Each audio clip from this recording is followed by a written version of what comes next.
Masakit nga po, Papa Jack. Di ba?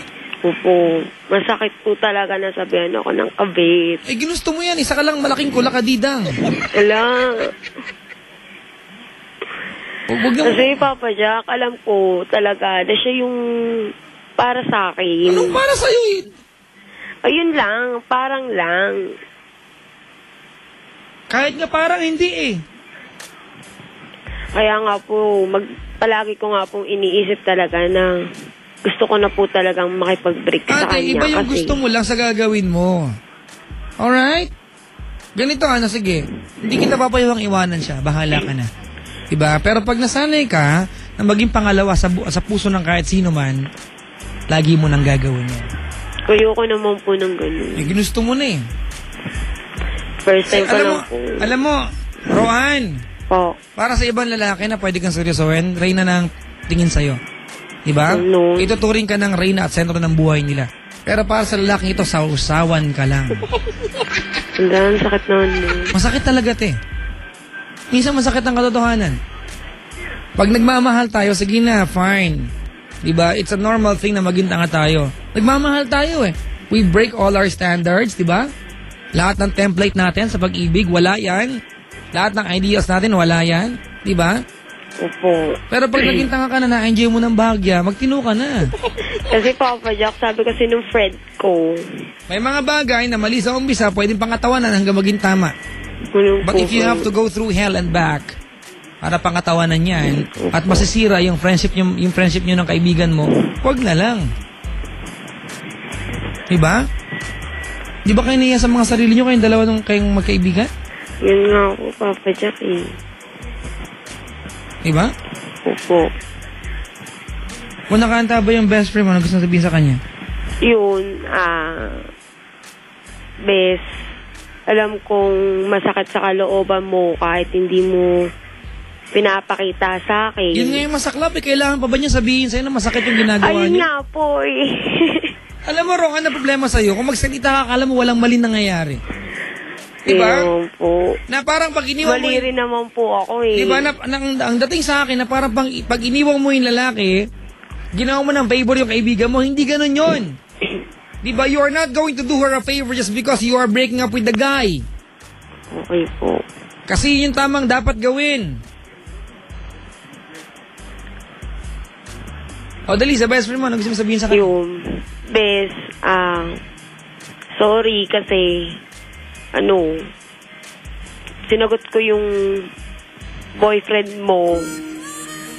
Alam kong mali, pero gagawin ko yung tama para lang magtagal kayo. Sana huwag ka magbabago kasi ikaw at ikaw lang talaga yung pinagsasabihan ko ng problema ko. Oo, at yung kaisa-isang lalaki minahal niya, tinikman mo. Ala, Papa Jack, hindi Huwag na tayo maglokohan dito. Promise, Papa Jack. Huwag mong tawagin kaibigan ng sarili mo, di ba? Kasi alam mo, na nung nakipagrelasyon ka sa karelasyon niya, masasaktan siya. Pero hindi mo iniisip yon. Inuna mo yung kalandian mo.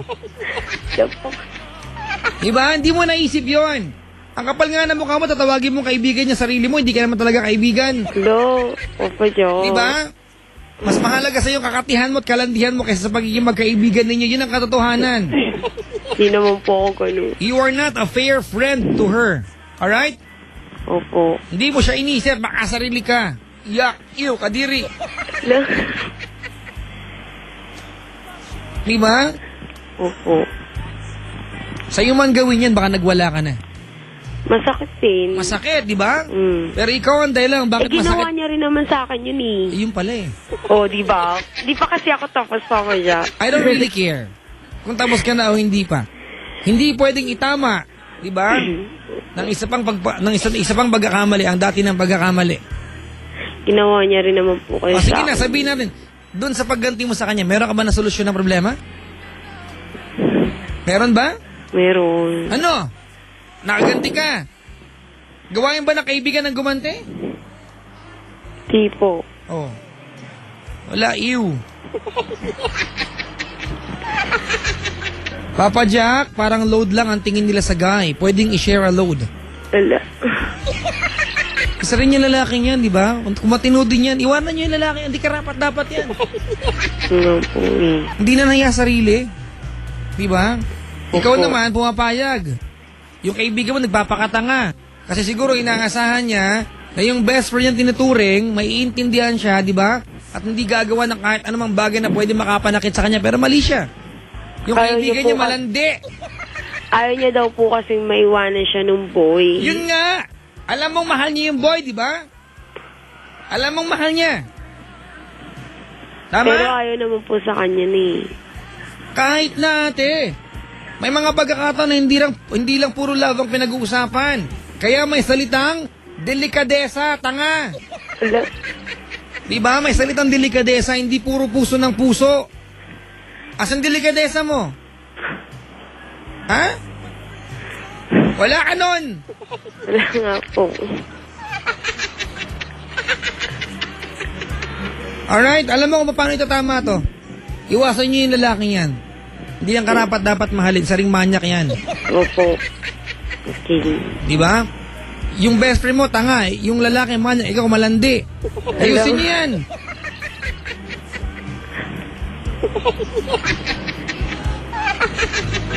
Huwag mo naman, kung gusto mo ituring kang kaibigan ng isang tao, huwag kang gumawa ng mga bagay na pwede makapanakit sa kanya.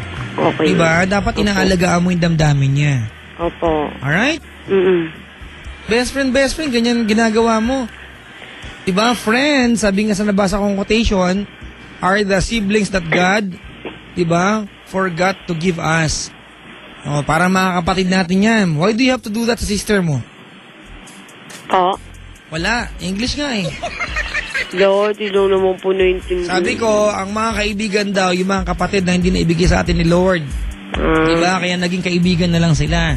But just the same, dapat kapatid pa rin turing mo sa kanila. Tama. Diba? Pero ikaw, hindi ka mapagkakatiwalang kaibigan. Ganun. Diba? Oo. Opo. Laro tayo, ha? Roan, laro tayo. Laro. Oo, tanga-tangahan. Baka manalo ka. Hello?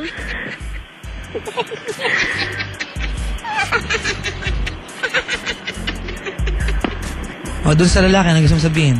Yun, Marco,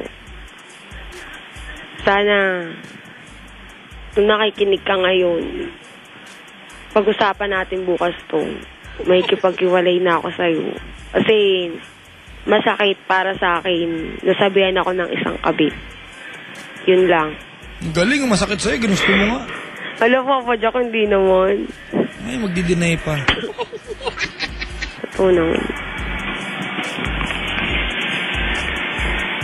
Okay na?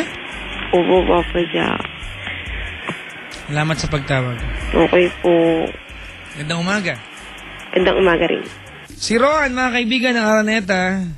Tara, ang ingay ng paligid niya. Parang may nag-welding.